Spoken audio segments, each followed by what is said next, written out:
Hi, I'm Peter Matthews with Firehouse.com. We're here at Firehouse Expo, day one here in Baltimore. We're at one of the 4 hands-on training sites where students are going through live evolutions. Here we're training on heavy truck extrication. We're going to talk to a couple of the students from today's classes as well as some of the instructors. Follow us on Firehouse.com all week as we cover all the events, including live streaming at 8:30 a.m. Eastern Time on Thursday. If you can't make the show, you can tune in to learn how one New York Fire Department managed to respond to Hurricane Irene, rescue dozens upon dozens of people from water and homes. Follow us on Firehouse.com for more coverage throughout the week. Okay, we're here at the Hands-On Training Center for the heavy truck extrication. We've ran into a Baltimore City firefighter. Michael, can you tell me a little bit about your time on the department and some of the things that you're picking up here today at Hands-On Training?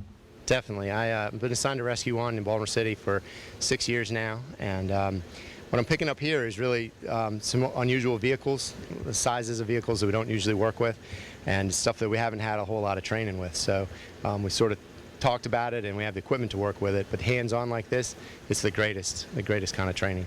So it's been real informative. Just in the few hours we've been here, I've learned a lot. In your response area, you have various expressways, tunnels, everything that you could potentially have a truck on. Have you encountered an incident involving one of these types of vehicles or one of these scenarios before? We've had some 18-wheelers with issues, some straight trucks with their issues, but mostly we get a lot of just personal vehicles and smaller trucks. But we do have these. We have light rail. We have freight trains going through. We just finished, there was a book written on light rail rescue, so we help with that. We occasionally get a car under one of those. Okay. So we do have a varied response. We even have boat, and there's a harbor, so there's boats, and you name it, it's coming through Baltimore. Okay, one or two things for the audience that's watching today that you could tell them that if they encounter a scenario such as this, one or two things that they could take back to their department.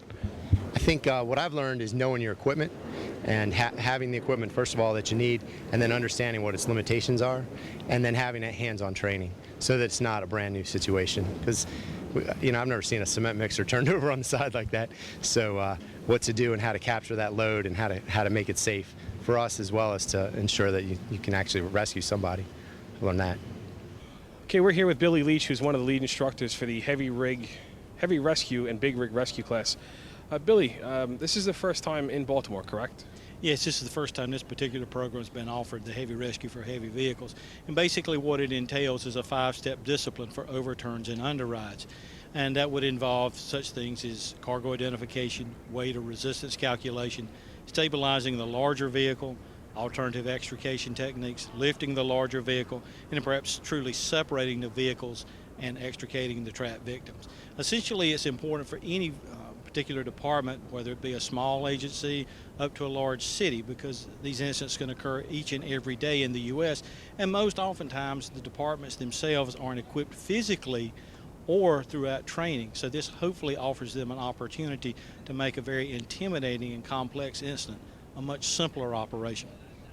Okay, and some of the tools here, I mean, you have a cache of equipment. Is this some of the basic tools that any rescue company or even a truck company would carry, all the way up to, advanced technical rescue equipment, or what kind of equipment are you using in a class? Basically what we're using is heavy rigging equipment, such things as 3/8, half-inch chain, load binders, the ratcheting load binders, grip hoist, wire rope, synthetic slings. So we're using a wide variety of equipment, but primarily this is heavy rigging equipment. Such things as shackles, sling saver shackles, tools such as that would be very applicable to the heavy recovery and heavy rigging industry is what we're using simply for these vehicles. Okay, and some advice to some of the folks who may be watching this video who cannot attend the hands-on program if they encounter one of these types of situations when they roll up. The key is determining specifically the weight or resistance you're imposing upon your equipment, so that whatever devices that you happen to be using, you in fact know that they are within their working load limit, which certainly increases the safety for all that are involved. Okay. Hi, I'm Susie with Firehouse.com. With me today is Mike. Hi, Mike. How you doing? Good. How are you? And where are you from? What's your full name? Mike Terzo Jr. I'm from the Rush Fire District out in Rochester, New York. I understand the first time on hands-on training. Yes, first time we came down here to Baltimore. We learned about it through Firehouse Magazine, Firehouse.com, and we wanted to come down and get ourselves some hands-on training for us.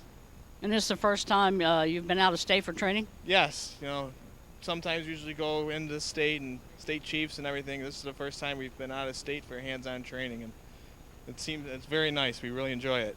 So what have you done so far today at this former Ames department store? We've done ventilation training using the saws, cutting holes in roofs. We've done search and rescue inside the building with thermal imaging cameras, and that's about it for now. Tell me about your department in Rush. Rush is a 100% volunteer fire department. We run the ambulance and the fire trucks together. We run 3 pumpers, a rescue, and an ambulance, along with a utility vehicle, and about 400 calls a year, mostly EMS. And I understand tomorrow you're going to be signing up for another hands-on training? Yep, tomorrow we got taking truck company apps, and then a couple others will be taking heavy metal extrication. So we can bring it all back to our home department and teach them all new tactics and become better firefighters. Okay, and this week you'll be going to classes as well? Yes, we'll be here till Friday, and Thursday we'll be taking the conference classes and educating ourselves more on new equipment and new ideas, new tactics. Okay, Mike, good luck, and be careful in the heat today. Thank you.